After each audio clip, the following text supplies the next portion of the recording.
अपने अंदर के मैं को मिटाए बिना, अपने अंदर के अहंकार को मिटाए बिना ईश्वर की प्राप्ति संभव नहीं। महान संत सुकरात एक बार समुद्र तट पर टहल रहे थे।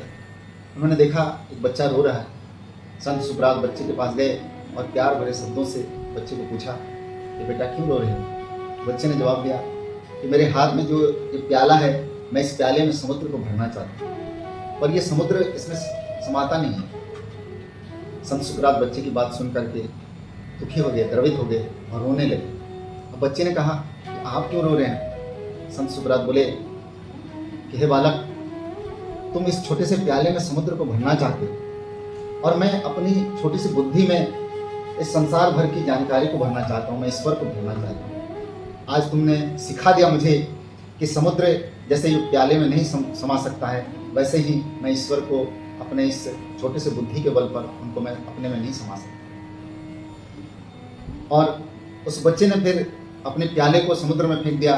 कहा कि हे सागर, तू अगर मेरे प्याले में नहीं समा सकता तो मेरा प्याला तो तुझ में समा सकता है। इतना सुन करके सुकरात बच्चे के पैर में गिर पड़े। बोले आज बहुत ही मूल्यवान सूत्र मेरे हाथ में लगा है। हे परमात्मा, आप पूरा का पूरा मुझ में नहीं समा सकते, तो मैं तो अपने आप को आप में लीन कर सकता हूँ, मैं तो अपने आप को आप में समर्पित कर सकता हूँ।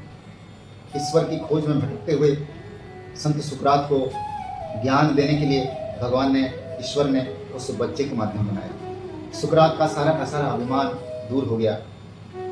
जिस सुकरात से मिलने स्वयं सम्राट भी, स्वयं राजा भी समय लिया करते थे, उनसे ज्ञान प्राप्त करते थे, वह संत सुकरात उस छोटे से बच्चे के चरणों में लौट गए। ईश्वर जब आपको अपनी शरण में ले लेता है तो वो आपके अंदर के मैं को समाप्त कर देता है। ईश्वर प्राप्ति का यही मार्ग है कि हम अपने अहंकार को गलाएं, अपने मैं को मिटाएं।